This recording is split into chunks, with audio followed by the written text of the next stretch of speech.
What's up, guys? Welcome back for another one. Today we've got another product install for the Pan America special. And just so you know, we've got a ton of parts coming for this, and they all seem to be coming back to back to back. So I do expect to be pumping out a lot of videos for the Pan Am in the short time. But those of you who are here for the Street Bob or for the Road King, do not worry. There are plenty of parts coming for both. I am far from done with both motorcycles. But since this was the next one to arrive, let's just jump right in. What you're looking at is the Saddlemen Adventure Touring step-up seat. And for those of you who say that seat looks familiar, it's because this pattern here was also done for the collaboration between Saddlemen and Adam Sandoval. So it has that same channel here that's supposed to let air flow between your privates. I don't know. I guess we'll find out if that's really a thing. But I wanted to get the seat done because for me, if you haven't been following the channel, I'm really big on doing ergonomics before power and anything else. So this is a huge improvement over the stock seat, way more back support. I also went with this pattern because I have a Saddlemen seat on all my motorcycles, and this is the one style I don't have. I have the tuck and roll on the King. I have the diamond stitch on the Bob, so now I've got all three. But beautiful carbon fiber material. I don't know if you can see that. And a very, very spacious rear end here. I would say it's even wider than the one on my Road King, and that's the step-up touring with the wider passenger pad in the back. So very impressive seat.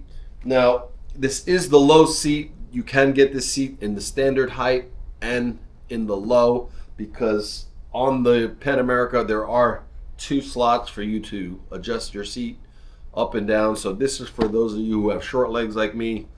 I'm 5'9" with a 30-inch inseam, probably more upper body long than my legs, and I tippy toe on the bike as it is. So this should be the same stock height as the stock seat in the low position.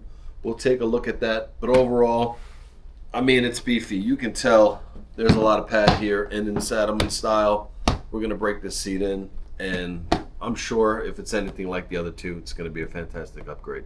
So let's take it over to the bike. I'll show you how easy this is to install. So the first thing we're going to do, take our key, unlock the rear pad, and we're going to remove the seat itself. I don't know if you can see this here, but there's two channels here for the seat to go in. So if you wanted this seat in the standard position, there's these two lips on either side, for lack of a better word, that fit right into that groove, either in the standard height or in the low height. So on the Saddlemen seat, it's similar, but it doesn't look exactly like that. I'll show you that in a second.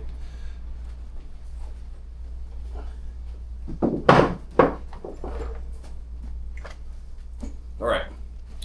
On the Saddlemen seat, you have these two nubs here, and they're kind of hard to see because they are covered in the fabric. That's what's going to go in that little slot at the bottom, so you really got to push the seat down, make sure it goes into the lower position.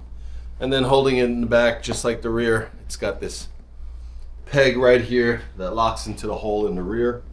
So I'm going to try to get this right where it needs to go, in the low position.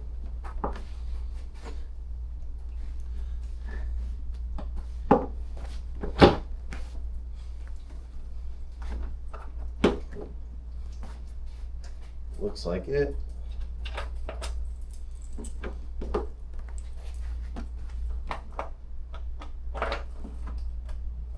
There we go. You saw that kind of pop into place there.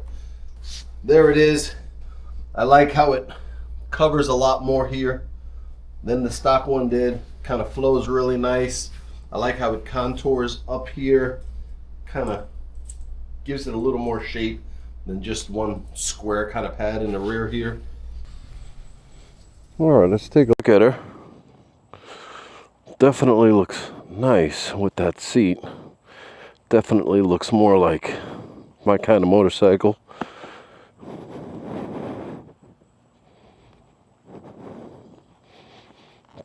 I'm very happy with that and how it goes in with the bike here. So we're running out of daylight, but let's just take it around the block a little bit and get some first impressions. Tell you what, because this bike is as quiet as it is, I imagine the riding portions of my videos will be a lot more clear, at least until I get the slip-on.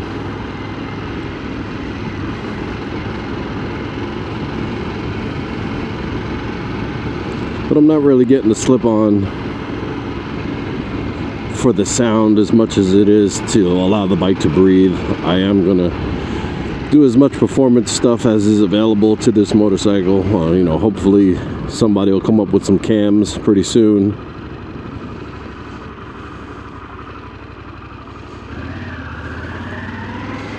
Because if this bike had cams, now you got a serious monster on your hands.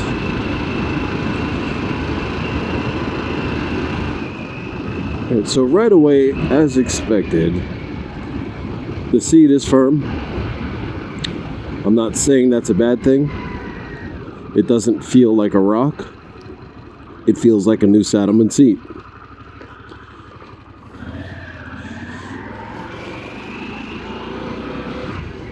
As far as the channel is concerned, I'm sure that's going to require me spending a full day on the bike in this Florida ridiculous heat that we have in the season we're at, to give you any sort of feedback on the tech of that channel running through the center of the seat. As far as the seat positioning,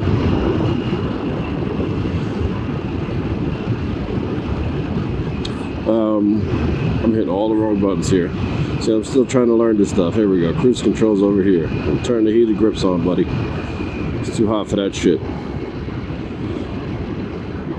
Yeah, but as far as the seat positioning, height-wise, it feels the same. I don't feel higher.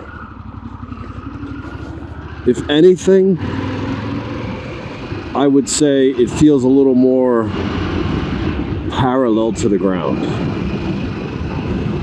And by that I mean the stock seat has a slight decline. I think it's more prevalent in the ST seat. That, I guess, is to put you in a more aggressive position. This one is just slightly more neutral. I can sit up here, I can sit back further. The step up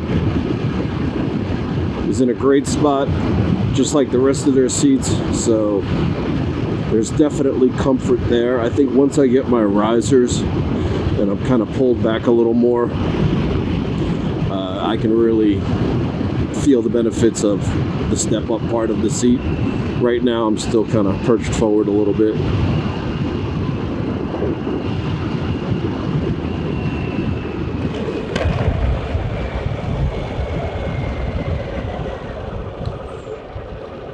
Let's get to this light and see how it does here. I'll tell you what, this adaptive suspension is really nice.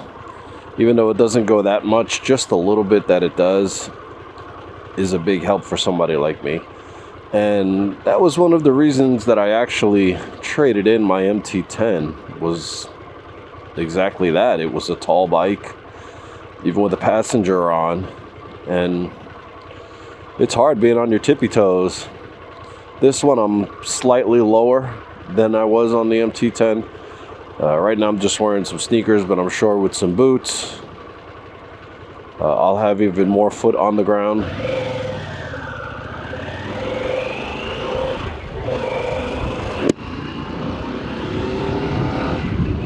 But I think the rest of it is just going to take time for me to break in the seat, of course.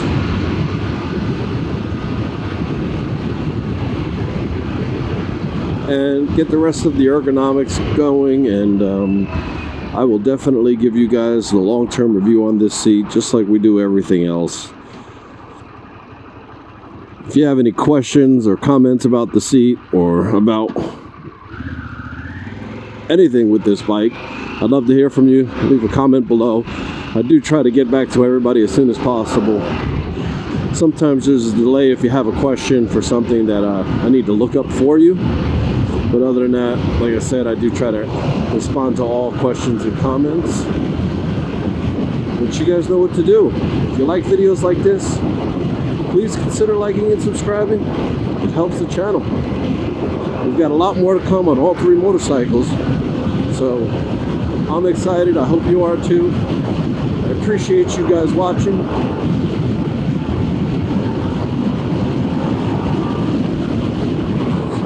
Stay safe out there. We'll catch you on the next one.